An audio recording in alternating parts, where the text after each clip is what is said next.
천미 예수님, 한 주일 동안 잘 지내셨나요? 네. 제가 이런 얘기를 참 자주 드리게 되는 것 같은데, 제가 한 해 한 해 나이를 먹어가고 있음을 느끼는 이유 중에 큰 하나가, 옛날에는 밖에 나가도 잠을 그래도 잘 잤거든요. 근데 이제는 자는 자리가 바뀌거나 잠자리가 불편하면 잠을 잘 못 자요. 이런 말씀을 왜 드리느냐? 제가 어제 오늘까지 1박 2일 동안 중고등부 피정을 다녀왔습니다. 근데 하필 장소가 공교롭게도 종로구 개동이에요. 어제 뭔 일 있었는지 아시죠? 8차 변론계 일이 있었습니다. 애들이랑 거기를 갔는데 저녁까지 계속해서 집회 소리가 들리더라고요. 쉽지 않았지만 그럼에도 불구하고 아이들이 그래도 피정에 잘 집중해주고 그 안에서 기쁨을 느끼는 것 같아서 한편으로는 뿌듯했지만, 지난 밤이 저한테는 좀 힘들었습니다. 애매하게 3시쯤 깨가지고 그 이후로는 거의 침대에서 뒹굴뒹굴 하다가 뜬 눈으로 밤을 지새웠던 시간이었습니다. 아무튼 우리가 오늘 보게 될 부분은 바로 이런 내용들입니다. 첫 번째는 아마 많이들 들으셨을 텐데, 진복팔단이라고 하는 이야기 아마 많이 들어보셨을 거고, 참된 행복, 근데 참된 행복의 조건이 있다라고 하는 이야기가 오늘 이야기 중에 나오고요. 그래서 우리가 그런 참된 행복을 진정으로 누리기 위해서는 그 참된 행복에 숨어있는 역설이라고 하는 걸 우리가 알아야 되는데, 그게 무엇인지에 대한 이야기들을 하나씩 차분하게 해나가게 될 겁니다. 이번 주는 연중 제6주일이고 우리가 오늘 중점적으로 보게 될 말씀은 행복하여라 가난한 사람들, 하느님의 나라가 너희 것이다 라는 말씀입니다. 시인 배영희 엘리사벳 자매님이라는 분이 계셔요. 이분이 어떤 분이시냐면 어린 시절, 젊은 시절에 뇌수막염을 앓고 그 후유증으로 전신마비에 걸리셨는데, 그럼에도 불구하고 항상 맑고 밝은 모습으로 행복하게 지내시면서 삶의 기쁨에 대해서, 그리고 당신이 누리는 참된 행복에 대해서 여러 가지 시를 쓰셨는데, 이분이 쓰신 시 중에 하나를 오늘 들고 나왔습니다. 뭐냐? 나는 행복합니다 라고 하는 제목의 시예요. 아무것도 가진 것 없고 아무것도 아는 것 없고 건강조차 없는 작은 몸이지만 나는 행복합니다. 세상에서 지을 수 있는 죄악 피해갈 수 있도록 이 몸 묶어주시고 외롭지 않도록 당신 느낌 주시니, 말할 수 있고 들을 수 있고 생각할 수 있는 3가지 남은 것은 천상을 위해서만 쓰여질 것입니다. 그래도 소담스레 웃을 수 있는 이유는 그런 사랑에 쓰여진 때문입니다. 나는 행복합니다. 나는 행복합니다 라고 하는 내용의 시입니다. 온몸을 움직일 수 없다는 것 자체가 굉장히 큰 고통이고, 우리는 그런 상황에 처하면 굉장히 큰 절망에 빠지면서 나를 이런 상황에 그대로 내버려 두시는 하나님을 원망하게 되고, 주변 사람들에게 짜증과 분노와 미움과 그런 것들을 드러내게 되는데, 엘리사벳 자매님은 잘 보시면 오히려 그 반대 방향으로 나아가십니다.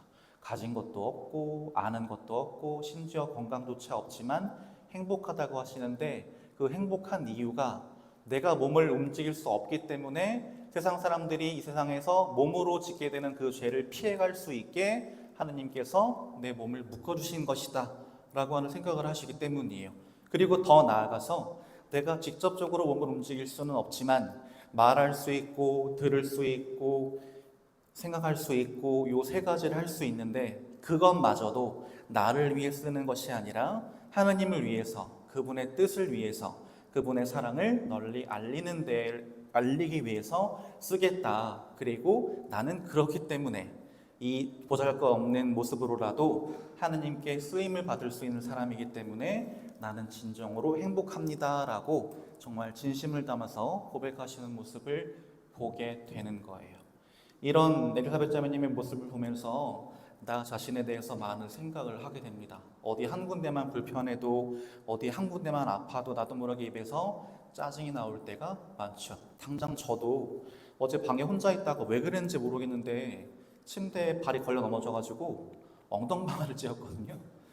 나이 40 넘어서 엉덩방아도 오랜만에 찍어봤는데 그래서 지금 왼쪽 엉덩이가 아파요. 그래서 의자에 앉아 있으면 왼쪽 엉덩이가 찌릿찌릿합니다. 근데 이걸 사실 보면 아무것도 아닌데 그 작은 거 하나 때문이라도 사실 좀 짜증이 나기도 하고 힘들기도 한데, 엘리사벳 자매님은 저보다 훨씬 더 어려운 상황에도 불구하고 행복합니다라고 말씀하시는 걸 들으면서 저 스스로를 많이 돌아보게 됩니다.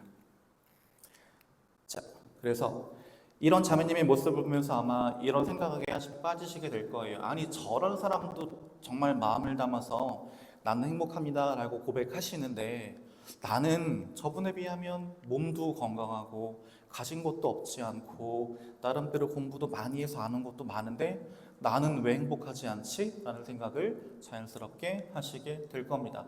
그리고 그 생각을 하다 보면 거기서 꼬리에 꼬리를 물고 그럼 이런 나는 어떻게 해야 참으로 행복할 수 있을까라는 생각을 하시게 될 텐데, 바로 오늘의 독서와 복음 말씀 안에 우리가 진정한 행복을 누릴 수 있는 비결에 대한 예수님의 메시지가 들어있는 것이죠.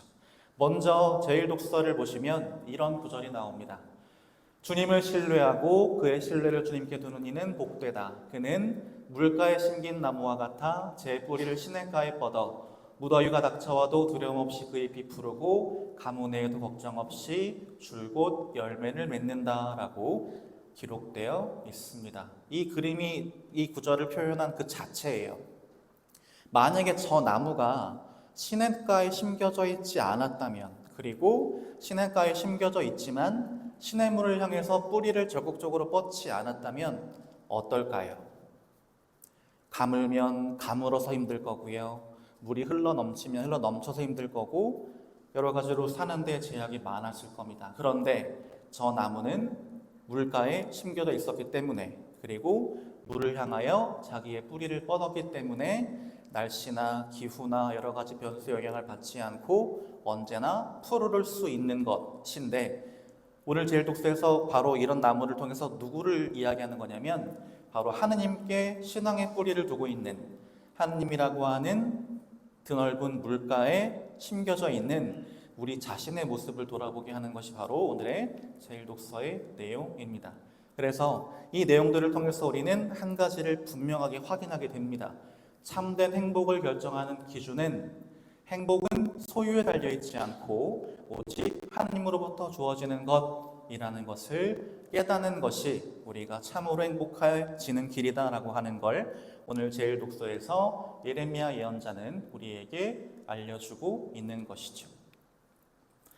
우리가 만약에 돈과 명예와 권력을 얻기 위해서 자신의 육체적이고 세속적인 능력을 키우는 데에만 신경을 쓴다면, 행복의 조건들을 채우는 데에 도움이 될 것 같은 사람들하고만 친해지고 거기에 도움이 안 될 것 같은 사람들하고의 관계는 소원하게 만든다면 우리는 행복해질 수 없습니다. 왜냐? 마음이 주님에게서 떠나 있기 때문입니다. 그런 이야기를 예레미야 예언자는 우리에게 하고 있는 것이죠. 그러나 만약에 우리가 하느님 사랑의 섭리를 굳게 믿으면서 그분이 얼마나 자비로운 분이신지를 신뢰하면서 하느님께 온전히 의탁하는 삶을 산다면 그런 사람들은 복됩니다. 예레미야 예언자는 분명하게 이야기해요. 복되다라고 하는 말은 세상 사람들이 이야기하는 조건을 갖춘 뒤에야 기분이 좋아진다 느낌이 아니라 하느님으로부터 축복을 받았다라는 뜻입니다. 그렇기 때문에 늘 기쁘게 살아갈 수 있는 것이죠. 그래서 주님의 축복 속에서 살아가는 사람들은 하느님을 향해서 믿음과 순명의 뿌리를 뻗어 있기 때문에 고통을 마주해도 두려워하지 않고 당당하게 그 고통 속에서 자기가 해야 할 일을 충실히 할 수 있고, 그렇기 때문에 시련이 와도 걱정하지 않고 신앙생활의 참된 기쁨과 행복들을 어떤 상황에서든 변함없이 꾸준하게 누릴 수 있는 안정감을 갖게 된다라고 하는 것이죠. 그것이 바로 하느님께 믿음의 뿌리를 두고 그분께 희망을 두고 사는 사람들이 가질 수 있는 아주 커다란 장점이자 무기가 될 겁니다. 그런데 만약 우리가 그런 것을 알매도 불구하고 하느님께 믿음을 두지 않고 하느님께 희망을 두지 않고 세상 사람들이 행복의 조건이라고 이야기하는 것들, 돈, 명예, 권력, 기타 인기, 기타 등등을 얻는 데에만 신경 쓴다면 그런 세속의 조건들에 나 자신을 가두려고 한다면 어떤 처지가 되느냐? 바로 이런 처지가 됩니다. 화분 속에 갇힌 화초가 되는 거예요. 누가 물을 주지 않으면 말라 죽어요. 근데 우리는 이런 모습으로 사는 게 행복하다라고 자꾸 나 자신을 속이면서 삽니다. 우리가 진정으로 행복해지려면 아주 예쁘고 비싸고 값나가 보이는 화분 속에 나를 가둘 게 아니라 오히려 이 화분을 깨버리고 넓은 정원에 시냇가에 나 스스로를 심어야겠죠. 그것이 바로 우리가 신앙생활을 하는 이유이기도 할 겁니다.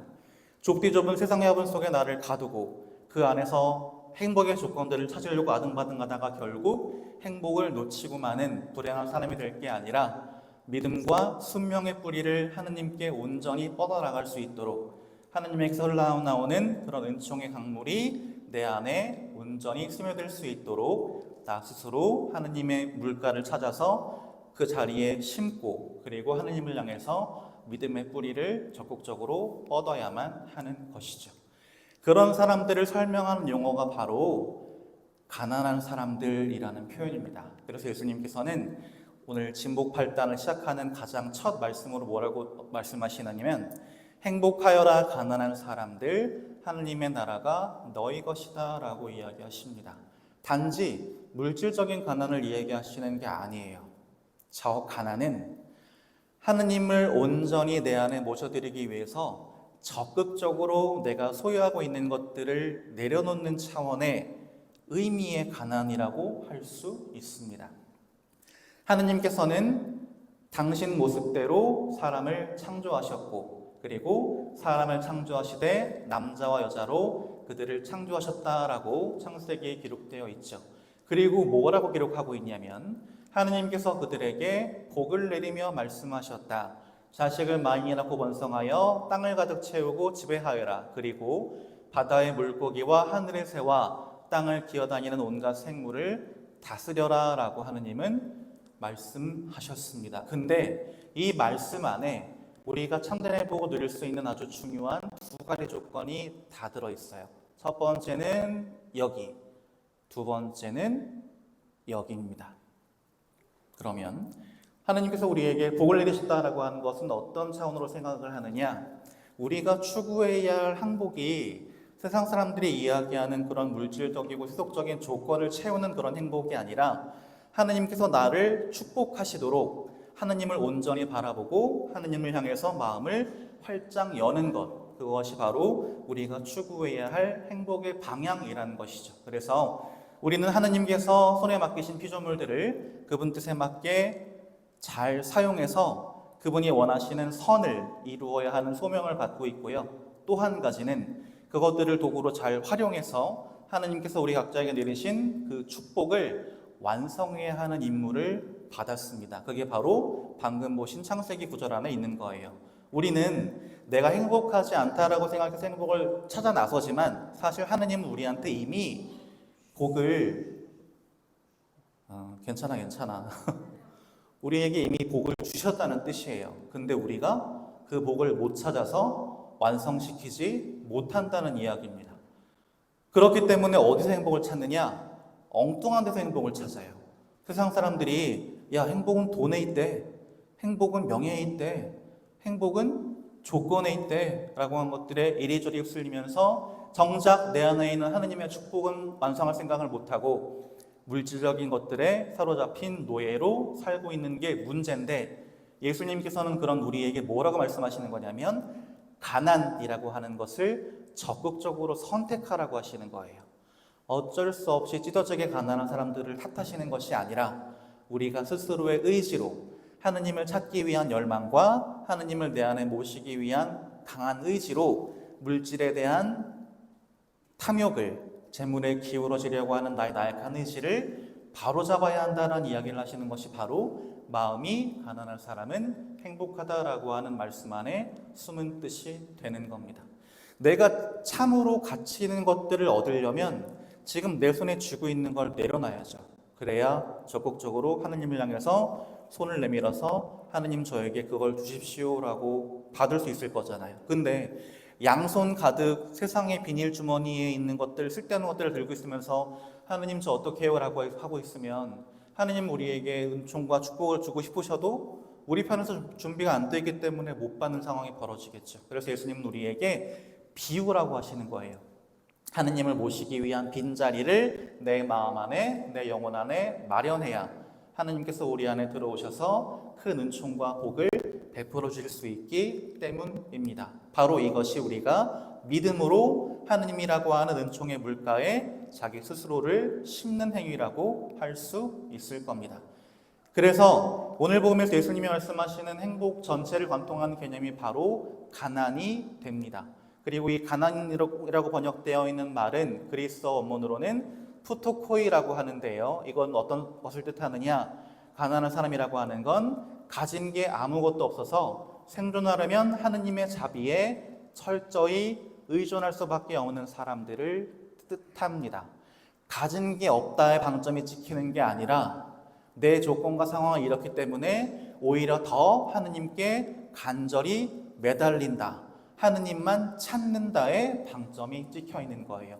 왜 그래야 하느냐? 우리가 그래야만 하느님께서 우리 곁에 함께 하시면서 우리를 보호하시고 보살피시기 때문입니다.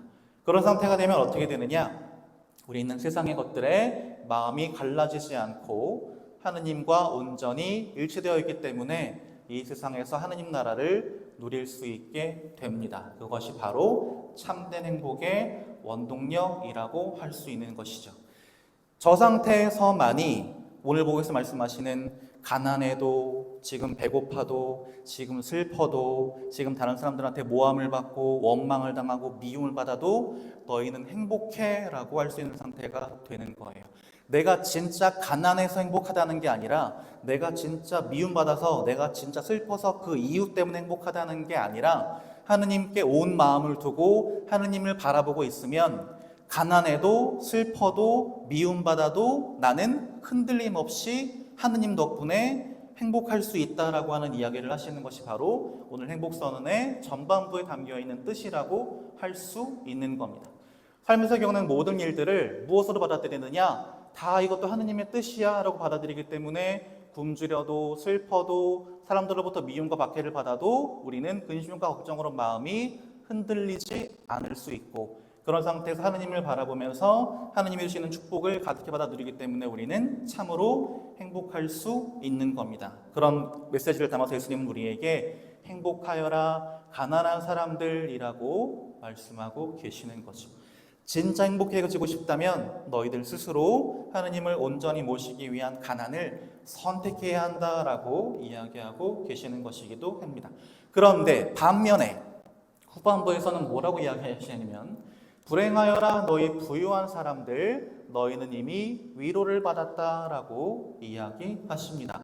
그리고 그 뒤에 이어지는 세 가지도 사실은 이 부유함으로부터 생기는 문제들이에요. 지금 배부르고 지금 만족하고 지금 웃고 지금 사람들로부터 칭찬을 받아도 너희는 불행해 라고 이야기하십니다. 왜 불행하느냐? 그런 사람들을 저주하시는 것이 아니라 너희들이 그런 상태가 되면 하느님이 아닌 세상의 것들의 마음을 두게 되면 너희들도 모르는 사이에 너희가 행복해질 수 있는 최대치를 정하기 때문이야 라고 이야기하시는 겁니다. 무슨 뜻이냐면 내가 예를 들어 내가 만약에 행복의 조건을 재물에 두잖아요. 그러면 내가 지금 수중에 얼마를 갖고 있는가에 따라서 그만큼만 행복해질 수 있는 겁니다. 예를 들어 내 재산이 5천만 원이면 나는 지금 5천만 원어치만 행복해질 수 있어요. 근데 또 더 최악인 건 그럼 내가 1억을 갖고 있으면 5천만 원을 갖고 있는 사람보다 2배로 행복해질 수 있을 거라고 기대하는데 심지어 그렇지도 않아요. 재산이 많아지는 정도와 행복해질 수 있는 정도를 그래프로 그리면 이렇게 되는 거예요. 세상 사람들은 우리에게 이렇게 된다고 심지어는 이렇게 된다고 우리를 꼬드기지만 현실은 이렇게 된다는 뜻입니다. 무슨 뜻일까요? 행복의 정도는 부유함의 정도에 비례하지 않는다라는 이야기가 되는 것이죠. 마찬가지입니다. 지금 굶주리는 거, 지금 웃는 거 다 마찬가지예요. 내가 하느님께 마음을 온전히 두고 있지 않으면 내가 마음을 두고 있는 그것에 내 행복을 스스로 가두는 일이에요. 어떻게 되느냐? 나는 지금 사람들한테 인기가 많아야 행복할 수 있어.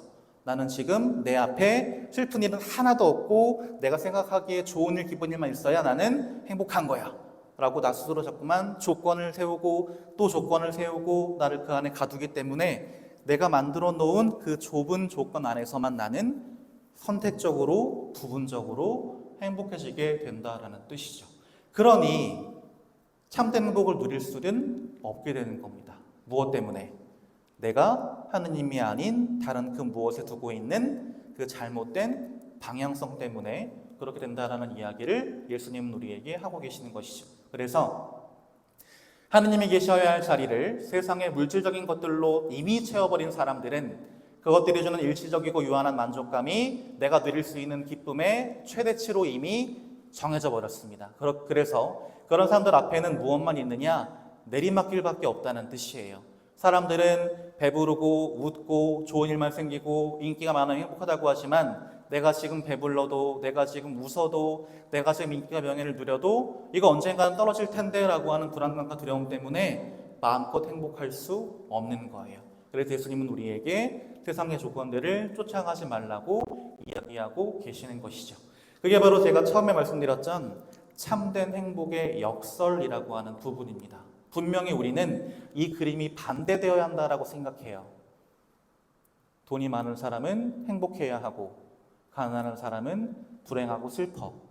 근데 우리가 세상 안에서 마주하는 모습은 그렇지 않은 모습들이 분명히 존재하더라라는 것이죠. 우리가 이것을 알아보기 위해서 필요한 것이 무엇이냐? 바로 하느님께 대한 온전한 믿음, 그리고 더 나아가서 하느님께서 나에게 주시는 모든 것들은 나에게 참으로 좋은 것이야 라고 하는 그분을 향한 온전한 신뢰, 그 두 가지가 있어야 우리는 이 참된 행복에 숨어있는 역설을 잘 확인하고 식별하고 참으로 행복해질 수 있는 길을 걸어갈 수 있는 겁니다. 한번 지금까지의 삶을 잘 돌이켜보셔요. 내가 그동안 살아오면서 진짜 기억에 남을 정도로 기쁘고 행복하고 가슴이 벅찼던 그 순간들이 언제였는지, 정말 세상 사람들이 말하는 돈을 엄청 벌고 엄청 어려운 시험에 합격해서 엄청 높은 자리에 올라가고 사람들한테 좋은 얘기를 엄청 듣고 그럴 때였는지, 아니면 지금 그때는 너무 힘들었고 그때는 너무 괴로웠고 그때는 너무 아팠지만 이제 와서 생각해보니 하느님이 그때 그러려고 그러셨던 거야 라고 하는 걸 뒤늦게 깨닫고 나 그때 참 좋았었는데 라고 하는 생각을 나중에야 깨달으셨던 적은 없었는지, 저는 이제야 그런 것들을 좀 깨닫게 되는 것 같아요. 왜 어르신들이 옛날에 참 좋았어 그러시는지 알 것 같아요. 이제 왜 자꾸 내가 소시적에 말이야 라는 이야기를 하시는지. 사실 조건으로 따지면 지금이 훨씬 더 좋고 지금이 훨씬 더 나은 상황에도 불구하고 내가 지금 행복할 수 없는 이유는 나도 모르는 사이에 하느님을 향했던 그 마음이 세상 것들로 기울어져 버렸기 때문일 겁니다. 그래서 우리는 다시 한번 마음을 다잡아야 하는 것이죠. 그것이 바로 우리가 오늘 진복8단을 지금까지 말씀드린 그 진복8단 안에 숨어있는 메시지의 핵심이라고 할 수 있을 겁니다. 그래서 성모님께서 하신 것처럼 주님께서 하신 말씀이 이루어지라고 믿으신 덕분에 진정한 행복의 길을 찾으신 성모님처럼 우리도 행복의 역설을 깨닫고 그것을 삶에 적용하고 그 안에서 진짜 기쁨을 찾으려면 주님이 나를 너무나 사랑하신다는 것, 그리고 그분께서 하시는 모든 일들은 나를 미워하셔서 나를 힘들게 하시려고 나에게 벌을 주시려고 하는 것이 아니라 결국은 나를 가장 좋은 길로 진정한 행복으로 이끄시기 위한 것임을 믿어야만 나는 하나님께서 우리 마음에 심어주신 행복의 씨앗을 싹을 잘 틔우고 자라서 기쁨이라는 열매를 맺을 수 있는 것입니다. 그것이 바로 우리가 오늘 복음을 통해서 마음에 새겨야 할 메시지일 겁니다. 그래서 이번 한 주 살아가시면서 한번 행복의 씨앗들을 찾아보시면 좋겠어요.